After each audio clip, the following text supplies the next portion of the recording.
কোনো সবটা করেনি, তুমিও বদমাইশি করছো পিছনে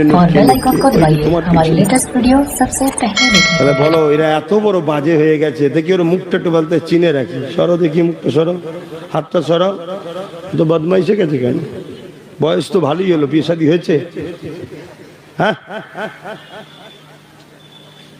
আমাদের কথা শুনতে হয় জানো না, মানা করেছি শুনবে। বেয়াদব তৈরি হচ্ছ,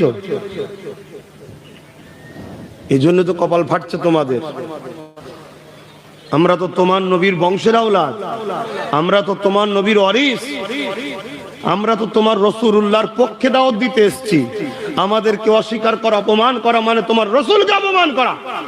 তোমার হুঁশ আছে?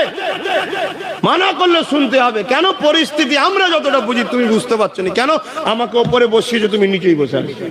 আমি ওপর থেকে দেখছি এক ধরনের, তুমি নিচে থেকে দেখছো আর এক ধরনের, তাহলে সমস্যা আছে না? নাই, এগুলো বুঝতে হয়। আম্মা জান সুযোগ বুঝে টুক করে ফেরাউনকে বলেছে, দেখেন আমি তো আপনার কাছে কিছু চাইনি, আজকে একটা শখ করব, দেবেন? কি চাও বলো। রাজাদের মাঝে মাঝে আবার স্টাইলই থাকে আলাদা, যা চাইবে বলো। বাড়ি লাগবে, গাড়ি লাগবে, মহল লাগবে, বলে না বলে না, তো সব কিচ্ছু লাগবে না, আমার একটা সন্তান লাগবে। ফেরাউন বলছে ওটা তো আমার দ্বারা সম্ভব নয়। কথা বুঝছেন না, বোঝেন না? তা তুই যখন খোদা দাবি করেছিস তো সন্তান দে না, কি সম্ভব তো নয়। তখন বলছে শোনেন, সৃষ্টিকর্তা আমাকে একটা বাচ্চা দিয়েছে, ওই বাচ্চাটা আমি রাখবো, আপনি কিছু করবেন না, ওয়াদা করুন। মানে এমন ফাঁদে পড়ে গেছে, মানতে বাধ্য হয়ে গেছে। নিয়ে এসছেন মুসা সাল্লামকে। চেহারা দেখতে খুব সুন্দর ঠিকই, কিন্তু যার ভয় থাকে, তার টেনশন থাকে, সে তো কোলে নিয়ে আসিয়ার সামনে আদর করছে ঠিকই, কিন্তু দিল বলছে এইটা সেই বাচ্চা নয় তো। দিল বলছে এটা আবার সেই বাচ্চা নয় তো। সব কটাকে মারলাম আর দেখা গেল অরিজিনালটা রয়ে গেল। আম্মা বলছেন কথা পাক্কা, বললো যাও। মানুষ হতে লেগেছে, মানুষ হতে লেগেছে, একটু বড় হয়ে গেছে। আর আম্মা শুধু ইচ্ছা করে করে বাচ্চাকে ফেরাউনের কোলে দেয়, যাতে একটা ময়া হয়। বাচ্চা উপরে সবার ময়া হয় না, কিন্তু এত বড় জালিম, ওর ময়া নেই, ওর ক্ষমতা দরকার। কথা বুঝছেন না, বোঝেন না?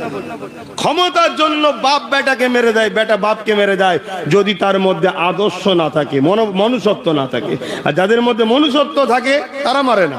কথা ঠিক না বেঠিক গো? যেমন আমার নবী, ভালো করে শুনবেন, আমার নবী পারস্যের সম্রাটকে চিঠি করেছে, কি শান্তির দিকে আসো, মানুষের উপর জুলুম বন্ধ করো। জানো তোমরা এসব ইতিহাস? আমার নবী চিঠি করেছে, মানুষের উপর অত্যাচার জুলুম বন্ধ করো, তোমার স্বৈরাচারী বন্ধ করো।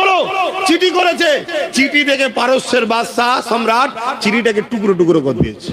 সাহাবী যিনি নবী পাকের পক্ষ থেকে দূত হয়ে গিয়েছিলেন, তিনি এসে চোখ ভরা পানি নিয়ে বলছে, হুজুর আপনার চিঠিকে জালিম ছিঁড়ে ফেললো, টুকরো টুকরো করে দিল। আল্লাহর নবীর মুখ দিয়ে বেরিয়ে গেল, শোনো বাবা সাহাবী, ও আমার চিঠিকে ছেড়ে নে, ও ওর রাজ্যকে টুকরো টুকরো করে ফেললো। বলুন সুবহানাল্লাহ। কয়েকদিন যেতে না যেতেই কিভাবে টুকরো টুকরো হচ্ছে দেখো, কিভাবে টুকরো টুকরো হচ্ছে দেখো। সম্রাট ছিল পারস্যের বড় চরিত্রহীন, আর তার ছেলেটা ছিল ওইরকম চরিত্রহীন। আমাদের সমাজে দেখবেন যারা একটু সমাজে বদমাইশ হয়, মস্তান টাইপের হয়, খারাপ রাস্তার হয়, তাদের ছেলেগুলো ঠিক ওই টাইপেরই হয়। কি গো, ভুল বলছি নাকি? এলাকায় বদমাইশি করে বেড়ায়, কেউ কিছু বললে বলে আমি কার বেটা জানিস, মানুষ চুপ করে যায়, কেন বাপ বড় বদমাইশ তো। এই সম্রাটও ছিল বদমাইশ, তার ছেলে